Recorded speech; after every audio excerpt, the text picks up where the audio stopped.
Gaza पट्टी एक बार फिर खून और तबाही से कराह रही है।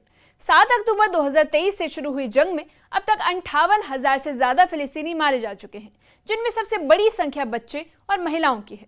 अब आपको बता दें कि अस्पताल शवों से भरे हैं, शरणार्थी शिविरों पर बम बरस रहे हैं और राहत केंद्र भगदड़ का केंद्र बन गए हैं। इजराइल का दावा है कि वो हमास जैसे आतंकी संगठन को खत्म करने की कोशिश कर रहा है। वहीं हमास इजराइल पर नरसंहार का आरोप लगा रहा है। इस बीच अमेरिका और कतर के बीच चल रही बातचीत से एक नई उम्मीद जगी है। अमेरिकी राष्ट्रपति डोनाल्ड ट्रंप और कतर के प्रधानमंत्री के बीच होने वाली अहम बैठक में संघर्ष विराम यानी सीज फायर की योजना पर मोहर लग सकती है। लेकिन जमीनी हकीकत यही है कि तबाही अभी थमी नहीं है। क्या ये बैठक गाजा में शांति की शुरुआत बनेगी या ये खोखला वादा साबित होगी? आइए आसान भाषा में समझते हैं इस संकट की पूरी कहानी। न्यूज़ 18 सोशल मीडिया प्लेटफॉर्म पर आपका स्वागत है। मैं आपके साथ साइमा परवीन। गाजा पट्टी एक बार फिर जल रही है और इस बार सवाल सिर्फ लड़ाई का नहीं बल्कि इंसानियत का है।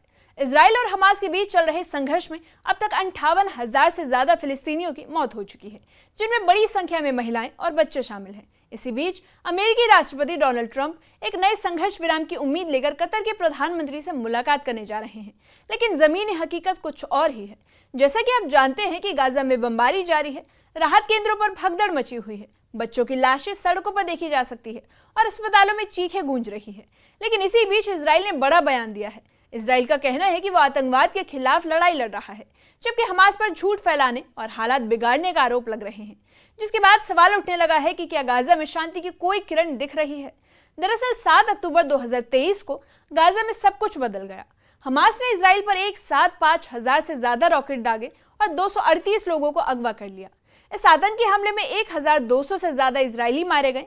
जवाब में इजराइल ने ऑपरेशन चलाया और गाजा पर चौतरफा हमला किया और तब से अब तक बमों की बारिश थमी नहीं है।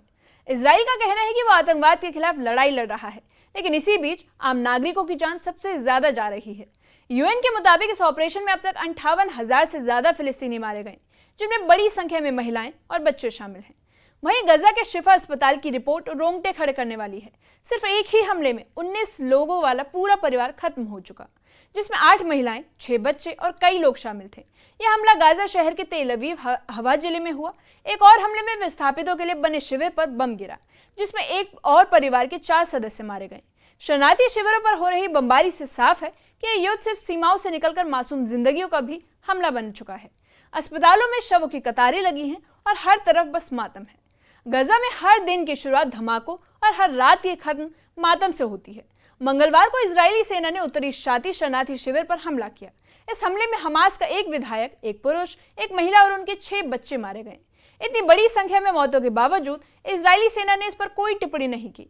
गजा के स्वास्थ्य मंत्रालय के मुताबिक पिछले 24 घंटे में करीब 93 लोगों के शव अस्पतालों में पहुंचे और 278 लोग घायल हुए। ठीक इसी तरह गजा में बुधवार को एक और चौंकाने वाली घटना सामने आई। एक वितरण केंद्र पर अचानक भगदड़ मच गई और 9 लोगों की जान चली गई। वहीं एक शख्स की चाकू मारकर हत्या कर दी गई।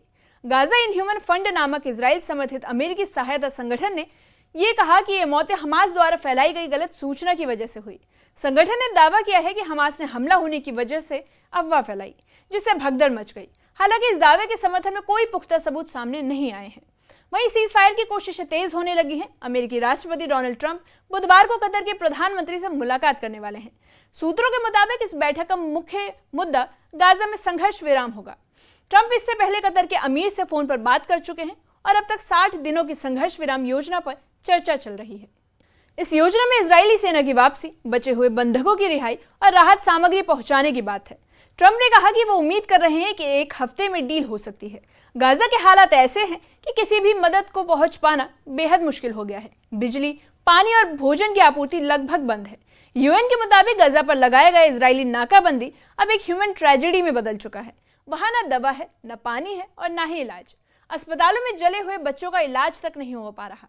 राहत कार्यकर्ताओं के मुताबिक गजा आज धरती का सबसे बड़ा कारागार बन चुका है। गजा में तबाही सिर्फ बमों से नहीं बल्कि अफवाहों और प्रचार से भी फैल रही है। इजरायली समर्थक संगठनों का कहना है कि हमास जानबूझकर गलत जानकारी फैला रहा है ताकि लोगों में डर फैले और भीड़ भड़के। वहीं हमास का यह भी कहना है कि इजराइल बमबारी के जरिए लोगों को जानबूझकर खाद्य वितरण केंद्रों से दूर करना चाहता है। दोनों ओर से बयानबाजी जारी है, लेकिन असल में पिस रहे हैं आम लोग, जिन्हें न सच्चाई मिल रही है और न ही राहत। वहीं इसी बीच इजरायली सेना का कहना है कि उसने गजा में हमास के दोनों टॉप कमांडर इस्माइल हानिया और याह्या सिनवार को निशाना बनाया। हालांकि इनकी मौत की पुष्टि अब तक नहीं हो पाई है। इसी बीच इजराइल ने दावा किया कि वो आतंकी ढांचों को खत्म करने तक हमला बंद नहीं करेगा, लेकिन जमीनी सच्चाई ये है कि हर बम के साथ आम लोगों की जिंदगियां खत्म हो रही है।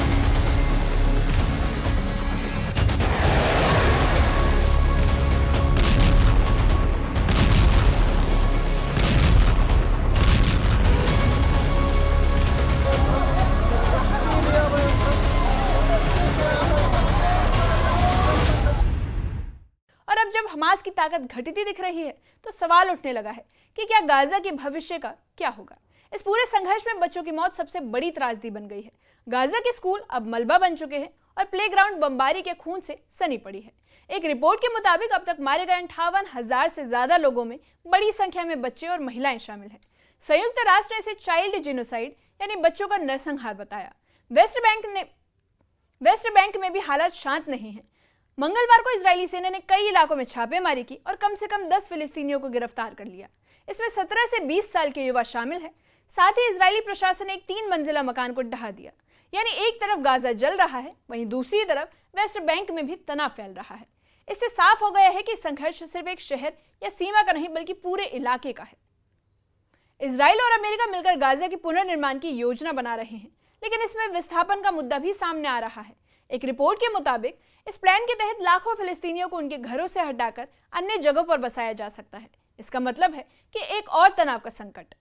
फिलिस्तीनी नेतृत्व और अंतर्राष्ट्रीय मानवाधिकार संस्थाएं इसे जनसंख्या की जबरन अदला बदली बता रही है, जो अंतर्राष्ट्रीय कानून के खिलाफ है।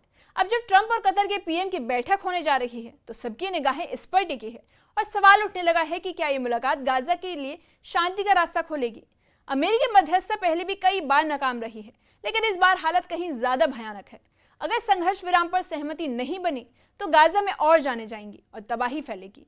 गाजा की धरती आज बारूद से भी ज्यादा तप रही है। मासूम बच्चों की लाशें, मातम में डूबे परिवार और बमबारी में तबाह होते शिविर।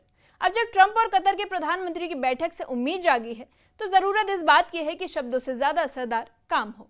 गाजा को शांति चाहिए, साजिश नहीं, और सबसे जरूरी वहां रहने वालों को इंसान समझा जाए, आंकड़ा नहीं। इस मामले पर आप क्या सोचते हैं? कमेंट सेक्शन में कमेंट करके बताइए।